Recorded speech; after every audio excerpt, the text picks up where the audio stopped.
the West.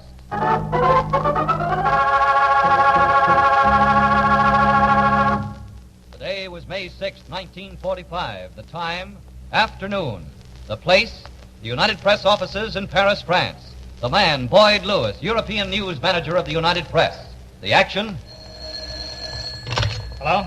That you, Lewis? Oh, hello, Alan. You've got exactly 15 minutes to meet me at Le Bourget Airport. Can you make it? Right away. Don't tell me the war's over. Never mind. You're going on an important out-of-town assignment. Shake a leg. Okay.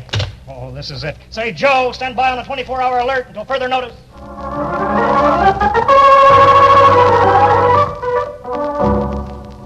On my arrival at the airport, I ran into 15 other war correspondents representing various world press services, newspapers, and radio. Army officials hurriedly crowded us into a big Douglas C-47, and soon we were flying over the rooftops of Paris, heading east. The nature of our mission was soon disclosed, and we were told to gather around an Army official in the waist of the speeding plane. We are going on a mission to cover the signing of peace. Now, wait a minute. You represent the press of the world. This story is off the record until the respective heads of Allied governments announce the fact to the world.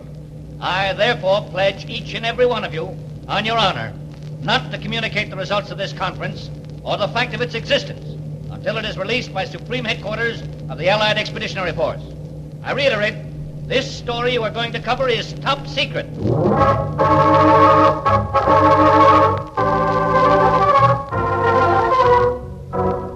By top secret, the Army man meant that the story was in the highest confidential category. None of the correspondents in the plane raised an objection to this pledge, although one was later to violate it.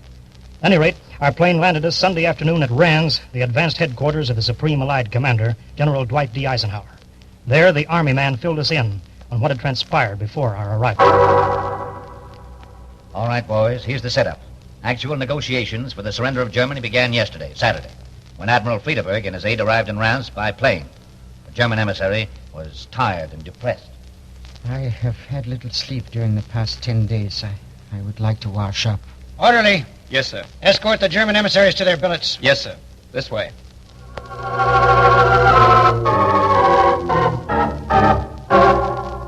Admiral Friedeberg hummed softly while he bathed his face and hands, but his aide was nervous.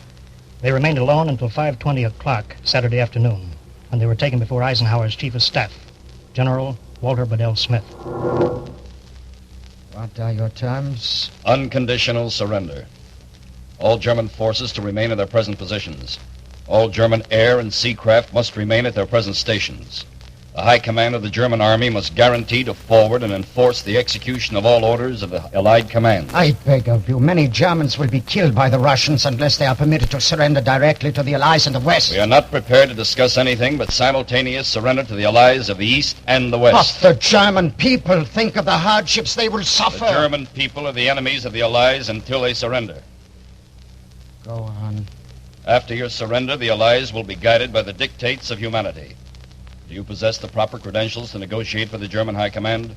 No, I am not prepared. Then you must forward immediately these two Allied proposals to your superior, Admiral Dönitz. And the proposals? First, that you be empowered to surrender all theaters. Or, second, that Admiral Dönitz send his Chief of Staff and Commander-in-Chief of the German Army, Navy, and Air Forces with the necessary authority. It will take some time. You must realize that. If the terms are not signed by midnight Sunday, the Allied lines will be closed 48 hours from that time. 48 hours.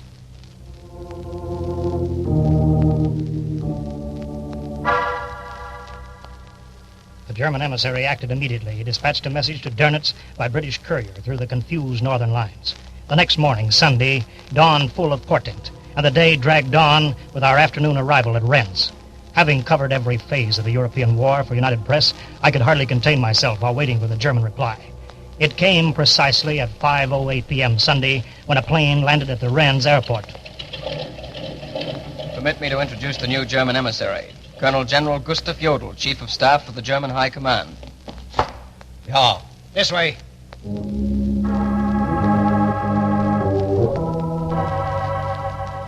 Jodl returned the salute stiffly and unsmilingly.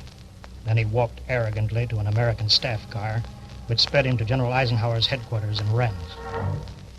Before we begin negotiations, I wonder if I might... Certainly. Orderly! American soldiers escorted General Jodl and his aide to the billet of the first German emissary, Admiral Friedeberg. The admiral opened the door of his quarters, took one look at the grim-faced Jodl, and exclaimed, Aha. Dummkopf! A few minutes later, Friedeberg emerged and requested a map of Europe. Jodl paced the floor. We correspondents were watching Jodl. He was the man of authority, the man empowered to lay Germany's surrender on the line. His first opportunity came at 6:15 p.m. Sunday, when he was received by Allied General Smith and Strong. I cannot guarantee that my orders to the German army in the field will be carried out. The refusal to sign means the Allies will resume operations against Germany. Then I must telegraph Field Marshal Keitel of the alternative you present me. Very well. The American generals conferred with Jodl for 1 hour and 5 minutes, and then the door opened.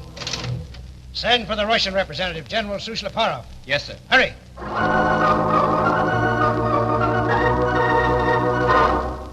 Shortly after 9 o'clock that night, Sunday, the Germans retired to their billet. But the message to Keitel was on its way, with the Allied ultimatum, sign or face a resumption of hostilities. And the answer was not long in coming. It was around midnight.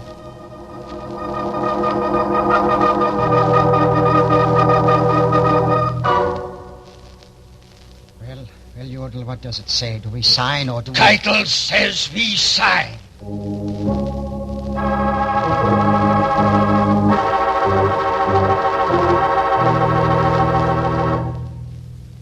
At 2 o'clock Monday morning, staff cars began to arrive at General Eisenhower's headquarters. We realized then that the last act of the drama was about to begin. Yes, about to begin in a schoolhouse in Rennes. The Germans, ironically, had used it as supreme headquarters during their occupation. And our own General Eisenhower made it his headquarters after moving from Versailles several months ago. And at 2:29 a.m., the first of the Allied representatives entered one of the classrooms. I recognized most of them, although an army man pointed out the major actors in this drama as they entered. Over there is Lieutenant General Sir Frederick Morgan, standing next to General Savay. Savay is signing for France, isn't he? That's right. And General Sushleparov to the right is signing for the Russians. Where is Eisenhower's representative, General Bedell Smith? He'll be in shortly. By the way, did you know that General Eisenhower himself is here? Think he'll show up? Sure. He'll get in on the end of it, I bet. Say, Alan, what time is it? Let's see. 2:31. Oh, here comes General Smith.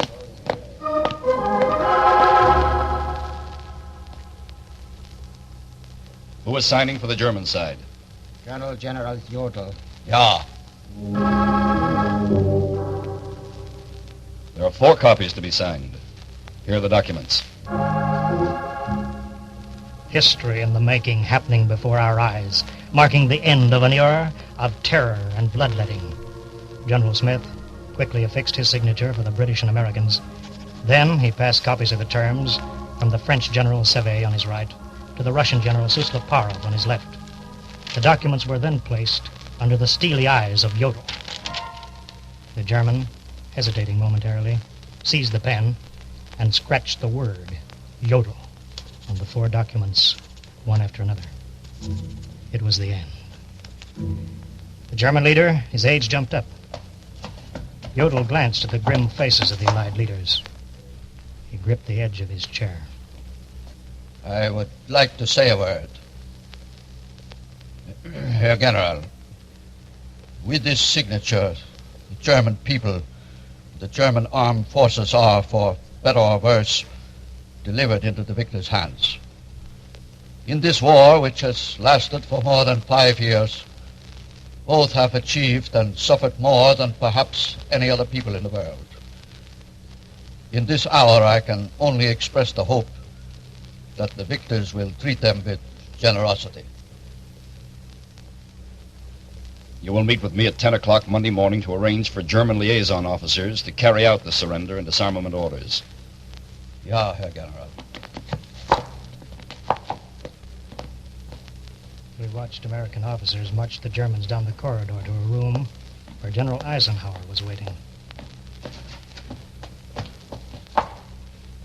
Herr General. Do you understand the terms you are to carry out? Ja, we do. We will carry them out.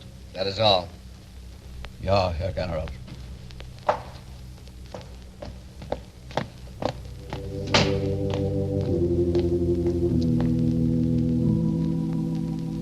Germans retired to their billet with the death knell of Nazism ringing in their ears. Unconditional surrender.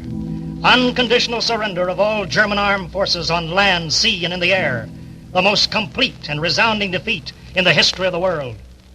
In the words of General of the Armies Eisenhower, just a few minutes ago at this table, Germany surrendered unconditionally its forces on land and sea and in the air.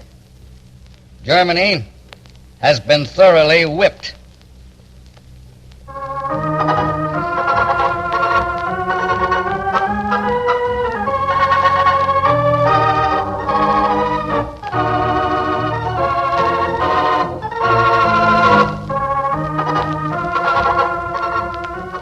You have been listening to United Press correspondent Boyd Lewis and his dramatic eyewitness account of the unconditional surrender of the German armed forces at Reims, France, on Monday, May 7th, 1945.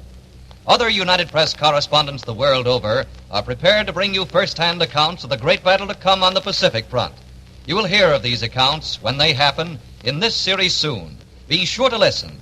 Meanwhile, listen for United Press news on the air. Look for United Press dispatches in your favorite newspaper. They are your guarantee of the world's best coverage of the world's biggest news.